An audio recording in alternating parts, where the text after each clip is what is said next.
Dedik ki, toxumun düzəlməsi üçün nə lazım oldu? Toxum nə lazım olur? Rütubət, istilik, hava, bir də sağlam rejim lazım oldu. Nə oldu?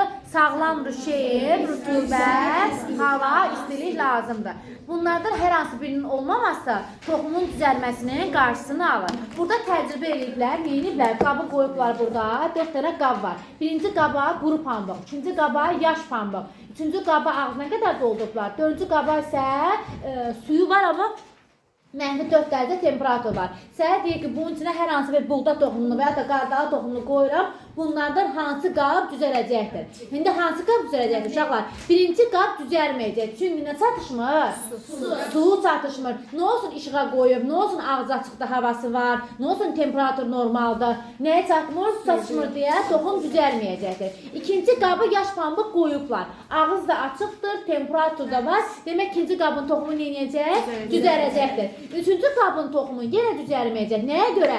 Çünki qabı ağza qədər doldurmuşam deyə qardağı toxumu və yaxud da buğda toxumunda hava çatmır. Necə məsələn sizin başınızı suyun içine salsam, sən boğulmazsan, boğularsan. Çünki havadakı oksigenlə tənəffüs edirsən də, düz demirəm? Bu da havadakı oksigenlə tənəffüs edir. Onun üçün qab ağza qədər doldursam həmən toxumu hava çatışmır deyə nə etməyəcək? Bu düzəlməyəcək, havasından düzəlməyəcək. Dördüncü qabda isə suyu da var. Bəli, temperatur -4'dür. -4 olduğuna görə nə olacaq? Toxum düzəlməyəcək. Çünki temperatur çatışmır.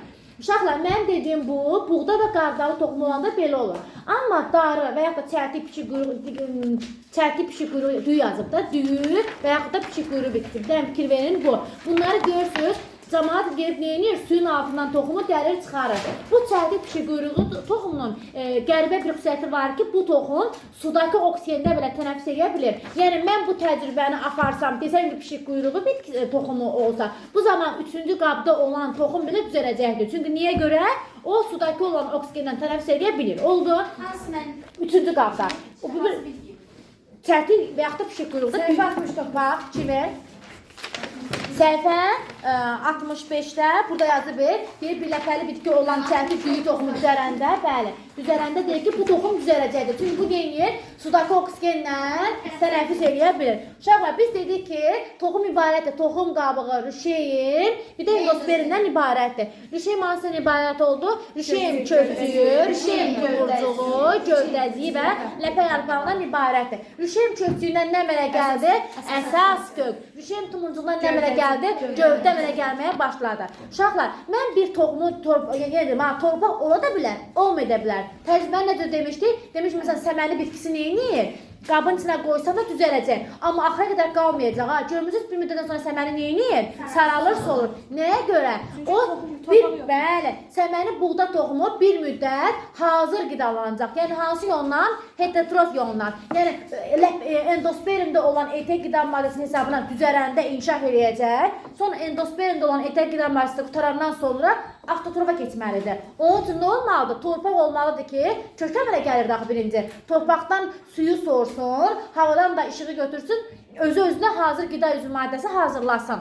Yəni, etek qida maddəsi toplandığı yerdə qutarandan sonra, heterotrof yola qidalanıb hazır yer qutarandan sonra özü hazırlanmalıdır. Onun üçün torpaq 100% sonra lazım olur. Oldu? Belə. Bitəndən sonra lazım olur. Yəni, toxum düzələndə əvvəlcə heterotrof, sonra isə avtotrof yollar qidalanmağa başlayır. İndi burada deyir ki, lobya toxumunun düzəlməsi. Lobya toxumu düzərərkən, fikir verin, lobya toxumu düzərir. Əvvəlki nə əmələ gəlir? Toxum düzərir, əsas kök əmələ gəlir. Nə əmələ gəlir? Olar bir dəqiqə. Olar müəllim. Hə. Hə, demək nə oldu? Toxum düzərəndə birinci nə əmələ gələcək? Əsas kök. Çünki rüşeyin kökçüyündən nə əmələ gəlirdi? Əsas kök əmələ gəldi. Sonra rüşeyin gövdəcik inkişaf eləyir, fikir verin, gövdəcik inkişaf eləyir və üzərində əsl yarpaqlar əmələ gəlməyə başlayır. Və 2 dənə ləpə yarpağı var. Lobya bitkisinin 2 ləpə yarpağı var idi. Onun üçün fikir verin, 2 ləpəsi var deyə buradan nə əmələ gələcək? 2 ləpə yarpağı inkişaf eləyəcəkdir. Və toxum düzələn zamanı əsas kök, gövdəcik, sonra ardıcıl necədir? Əvvəlcə kökçüyün, sonra gövdəciyin, sonra ləpə yarpağının inkişafı gedir. Ardıcılıq bu cür nədir? Düz demirəm? Sənə sual verir ki, toxum düzələndə nə bir inkişaf edir? Onun ardıcılığı deyəndə əsas kök, əsas gövdəcik, sonra ləpə yarpağı inkişaf edəcəkdir. Deyir, bunun gövdəciyi...